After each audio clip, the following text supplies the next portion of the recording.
এই যে ভিডিওটা বানাচ্ছি এটা হচ্ছে ক্লাস 8-এর একটা টেক্সট, হেনরি ওয়াডসওয়ার্থ লংফেলোর লেখা অ্যান এপ্রিল ডে। খুব ছোটোর মধ্যে ভিডিওটা শেষ করব। শুধুমাত্র আমি বাংলা মানেটা টেক্সটটা পড়ে বলে দিচ্ছি, এরপরে আমি টেক্সটের যে ছবিটা সেটা দিয়ে দিচ্ছি ভিডিওতে, এবং আমি সেটা পড়বো লাইন বাই লাইন এবং মানেটা বলে দেবো।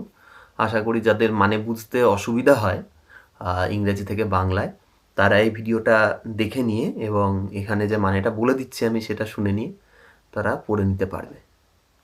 ভিডিওটা দেখো। তো কবিতাটার শুরুতেই পোয়েট সম্পর্কে কয়েকটা কথা বলা হয়েছে। না, হেনরি ওয়াডসওয়ার্থ লংফেলো তিনি 1807 সালে জন্মগ্রহণ করেন আর 1882 সালে মারা যান। Was one of the most famous American poets of his day. তার সময়কার যত আমেরিকান পোয়েট ছিলেন তাদের মধ্যে সব থেকে জনপ্রিয় যারা, তাদের মধ্যে একজন ছিলেন আমাদের লংফেলো বাবু। Longfellow is well known for his lyric poems. তার গীতি কবিতার জন্যে লংফেলো বেশি পপুলার ছিলেন, জনপ্রিয় ছিলেন। নোটেড ফর দেয়ার মিউজিক্যালিটি, যে কবিতাগুলো তাদের সঙ্গীত গুণের জন্য বিখ্যাত ছিল, পরিচিত ছিল। His first major poetry collections were, তার প্রথম দিকের যে জনপ্রিয় কবিতার বইগুলো সেগুলো ছিল ভয়েসেস অব দ্য নাইট, রাত্রির শব্দ, 1839 খ্রিস্টাব্দে বের হয়, and ballads and other poems 1841। The present text, এখন যে টেক্সটটা আমরা পড়ব, is a part of Longfellow's poem of the same name. লংফেলোর এই একই নামে কবিতা রয়েছে, সেই কবিতার থেকেই খানিকটা অংশ এখানে টেক্সট হিসাবে তুলে দেওয়া হয়েছে। দুটো প্রশ্ন করা হয়েছে এখানে। প্রথম প্রশ্নটা বলছে, what pleasure do you think is there in closely observing nature? তোমার কি মনে হয় আমরা যখন নেচারকে খুব কাছ থেকে দেখি তখন তার মধ্যে আমরা কি ধরনের আনন্দ পাই? না, উই অরিজিনেটেড ফ্রম নেচার, তাই না? আমরা নেচার থেকে জন্মগ্রহণ করেছি এবং we are also a part of the nature, আমরা নেচারেরই একটা অংশ। তার জন্য when we look closely at it, যখন আমরা খুব কাছ থেকে নেচারকে অবজার্ভ করি তখন উই ফিল দ্য প্লেজার, আমরা একটা আনন্দ অনুভব করি, and can also relate hour selves with this nature and truly understand that we are a part of this nature. ঠিক আছে, we are not separate from this whole creation, যে আমরা এই জগতের যে সৃষ্টি সেখান থেকে আমরা আলাদা নই, আমরা এই বৃহৎ সৃষ্টিরই একটা অংশ, এটা আমরা বুঝতে পারি। দ্বিতীয় প্রশ্ন করছে যে, how would you feel on a warm sunny day walking through a green wood? কেমন তোমার লাগবে একটা রৌদ্রোজ্জ্বল দিনে যদি একটা সবুজ গাছের ছায়া ঘেরা একটা ছায়াবিথির মধ্যে দিয়ে, একটা জঙ্গলের মধ্যে দিয়ে আমরা হাঁটি, তাহলে আমাদের কেমন লাগবে? না, we definitely feel very good, তাই না? আমাদের নিশ্চয়ই খুব ভালো লাগবে, তাই না? বাইরে তো গরম আর ভিতরে ঠান্ডা, জঙ্গলের ভিতরে, কেন ভালো লাগবে না? নিশ্চয়ই ভালো লাগবে, এটাই। তো কবিতাটা পড়া শুরু করা যাক। এই কবিতাটার যেটা নাম অ্যান এপ্রিল ডে, অর্থাৎ একটা এপ্রিল মাসের দিন, এই নামটা থেকে কি বোঝা যাচ্ছে? না, এপ্রিল মার্চ বা মার্চ এপ্রিল এই সময়টা হচ্ছে বসন্তকাল। বসন্তকাল মানে আমরা শীতকাল থেকে বসন্তকালে আসছি আর গরমকালের দিকে ক্রমশ এগিয়ে যাচ্ছি। শীতকালটা মনে রাখতে হবে, এই কবি লংফেলো ইনি আমেরিকার লোক। আমেরিকা, ইউরোপ, এই সমস্ত উত্তর গোলার্ধের উত্তর দিকের যে দেশগুলো, সুমেরু বৃত্তের ওই কাছাকাছির যে দেশগুলো, সেখানে প্রচণ্ড শীতের প্রকোপ পড়ে আর শীতকালটা প্রচণ্ড ভয়ঙ্কর এখানে, তো নরকের সঙ্গে তুলনা করা হয়। তো সেই খারাপ সময়টাকে কাটিয়ে আমরা একটা ভালো সময়ের মধ্যে আসছি। শুধু ভালো সময় নয়, বসন্ত হচ্ছে সব থেকে সুন্দর সময় বছরের। আরেকটাও সুন্দর সময় আছে শরৎ, কিন্তু শরৎ ক্ষণস্থায়ী। কিন্তু বসন্ত তার নিজের যে রং, নিজের যে ম্যাগনিটিউড, সেটাকে নিয়ে একদম চোখ ধাঁধানোভাবে আমাদের কাছে আসে, যার জন্য যুগে যুগে বিভিন্ন কবিরা বসন্তর যে রূপ সেটাকে তাদের কবিতায় অমর করে রাখবার চেষ্টা করেছেন। আমাদের ভারতেও হয়েছে, বিদেশেও হয়েছে, ইংরেজি সাহিত্যেও প্রচুর হয়েছে।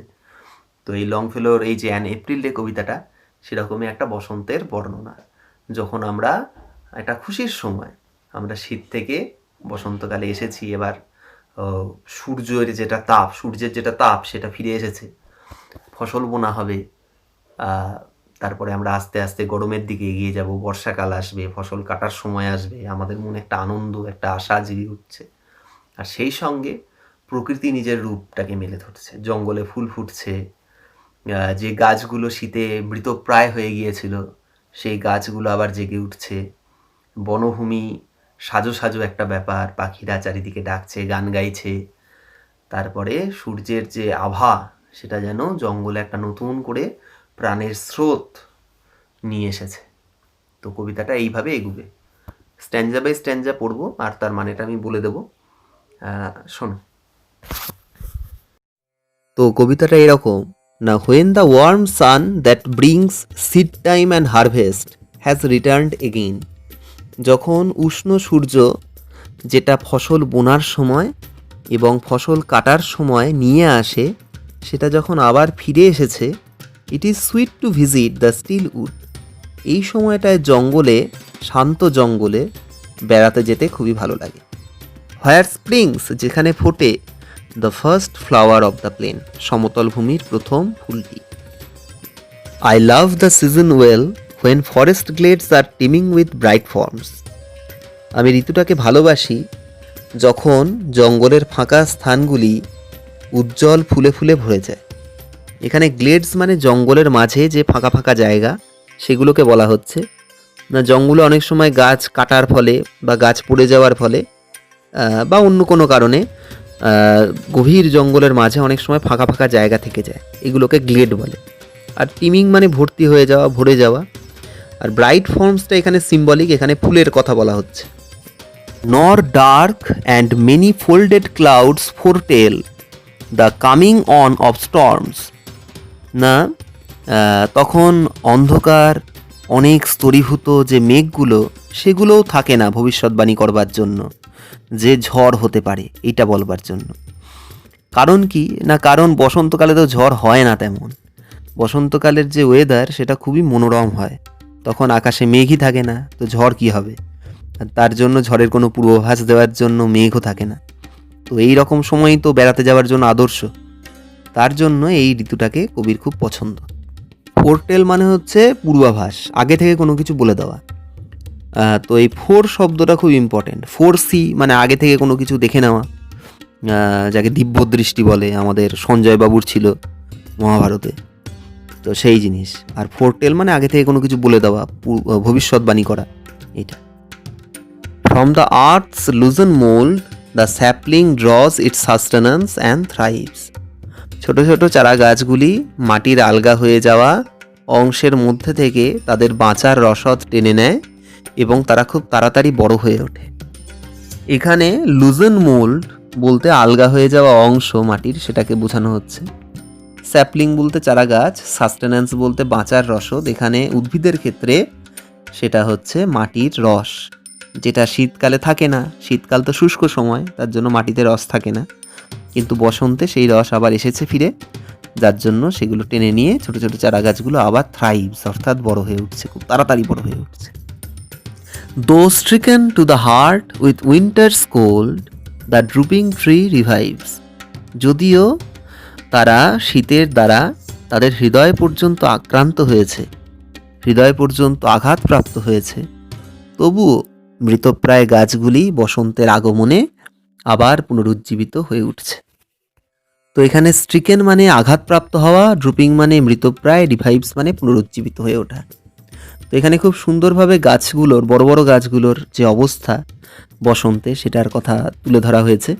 শীতকালে গাছগুলোর পাতা ঝরে যায়, ডালপালাগুলো পাতা ঝরে গিয়ে নগ্ন হয়ে যায়, তাদের ছালগুলো খসে খসে পড়ে যায়। তো তখন গাছগুলোকে দেখে মনে হয় যেন মৃতপ্রায় বড় বড় কাষ্ঠল কঙ্কাল সব দাঁড়িয়ে আছে। কিন্তু বসন্ত আসবার ফলে মাটিতে আবার সেই সরসতা আর আকাশে সেই প্রাণের উৎস সূর্য ফিরে এসেছে, যার জন্য এই গাছগুলোতে আবার নতুন নতুন পাতা গজাচ্ছে। তো অবস্থার পরিবর্তনটা খুব প্রকট। তো এই সুন্দরভাবে বসন্তের যে চিত্র সেটা কবি এই স্তবকটাতে তুলে ধরেছেন। এই কবিতায় কবি জঙ্গলে বেড়াতে গেছেন। তো এই স্তবকটায় আর এর পরের স্তবকটাতেও কবি জঙ্গলে গিয়ে কি দেখছেন সেটা খুব ভালোভাবে তিনি ফুটিয়ে তুলেছেন। The softly warbled song comes from the pleasant woods, and colored wings glance quick in the bright sun that moves along the forest openings. The softly warbled song মানে মিষ্টি গলায় উদাত্ত স্বরে যে গান, সেটা comes from the pleasant Woods, সেটা মনোরম জঙ্গল থেকে ভেসে আসছে। অ্যান্ড কালার্ড উইংস কার থাকে? না পাখির থাকে। সে পাখির রঙিন রঙিন ডানা দেখতে পাওয়া যাচ্ছে। কখন? না সেগুলো glance quick in the bright sun. সূর্যের আলো তো জঙ্গলের সব জায়গায় সমানভাবে প্রবেশ করে না, তো রশ্মির মতন কোথাও একটু বেশি কোথাও একটু কম এইভাবে প্রবেশ করে। তো পাখিগুলো তো জঙ্গলে উড়ে বেড়াচ্ছে, যখন তাদের গায়ে আলো পড়ছে, এই সূর্যের ঠিকরে আসা আলো, পাতার ফাঁক দিয়ে আসা আলো, তো তখন তাদের ডানাগুলো চকচকে ডানা, তো সেগুলো উজ্জ্বলভাবে ঝলমলিয়ে উঠছে আর সেগুলো দেখতে পাওয়া যাচ্ছে। আর সেই ডানাগুলো moves along the forest openings, জঙ্গলের খোলা জায়গাগুলোর মধ্যে দিয়ে নড়ে চড়ে বেড়াচ্ছে। খুব ম্যাজিক্যাল একটা দৃশ্য তৈরি হচ্ছে, এটাই বলছেন। শেষ স্তবকটাতে সূর্যাস্তের একটা দৃশ্যের কথা বর্ণনা করা হয়েছে। না কবি সারা দিনটা জঙ্গলে কাটিয়ে ফেলেছেন, এবার সূর্য ঢলে পড়েছে পশ্চিমে, তখন কি হচ্ছে? না when the bright sunset fills the silver woods with light, the green slope throws its shadows in the hollows of the hill, and wide the upland glows. When bright sunset fills the silver woods with light, এখানে উডসকে silver বলা হয়েছে কেন? না যখন অস্তমিত সূর্যের উজ্জ্বল আলোটা জঙ্গলটাকে আলোয় আলোয় ভরিয়ে দেয়, তখন ওই আলোটাতে জঙ্গলটাকে রূপোলি লাগে, তার জন্য বলা হচ্ছে সিলভার উডস। এবার জঙ্গলটা আছে হচ্ছে তোমার পাহাড়ের ঢালে, তো পাহাড়ের ঢালে যেহেতু আছে আর জঙ্গলটা সবুজ রঙের, তার জন্য দূর থেকে কেমন লাগবে? না মনে হবে পুরো পাহাড়টাই যেন, যে পাহাড়ের পুরো ঢালটাই যেন সবুজ রঙের, তার জন্য গ্রিন স্লোপ, গ্রিন মানে সবুজ, স্লোপ মানে ঢাল।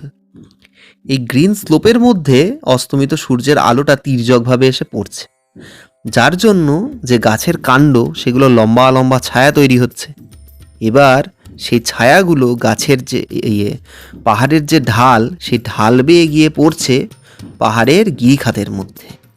যে গিরিখাতটা তো অন্ধকার, সন্ধ্যেবেলা আস্তে আস্তে আসছে, তার জন্য পাহাড়ের নিচের দিকের যে খাদ অংশটা সেটাকে অন্ধকার লাগবে, আর সেটাকে ওই জন্য হলো বলা হচ্ছে, শূন্য স্থান বলা হচ্ছে, সেখানে গিয়ে পড়ছে গাছের ছায়াগুলো।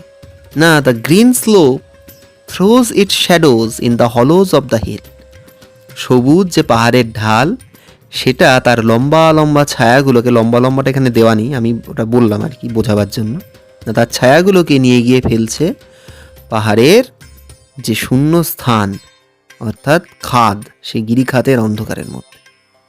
খুব একটা অদ্ভুত একটা নৈসর্গিক সৌন্দর্যের বর্ণনা দিয়েছেন কবি। আর তখন কি লাগছে? না জঙ্গলটাকে খুব অপূর্ব দেখতে লাগছে। ওয়াইড দ্য আপল্যান্ড গ্লোজ, দিগন্ত অবধি, তাই তো, ওয়াইড মানে অনেক দূর পর্যন্ত, আপল্যান্ড মানে এই পাহাড়ি অঞ্চল জায়গাটা, তো ওই জন্য আপল্যান্ড, সেটা গ্লোজ, সেটা যেন আলোতে চকমক চকমক করছে, এটাই। এই ছিল আমাদের কবিতা। ভিডিওটা এখানেই শেষ করব। কেমন লাগলো সেটা কমেন্টে জানাবেন। ধন্যবাদ।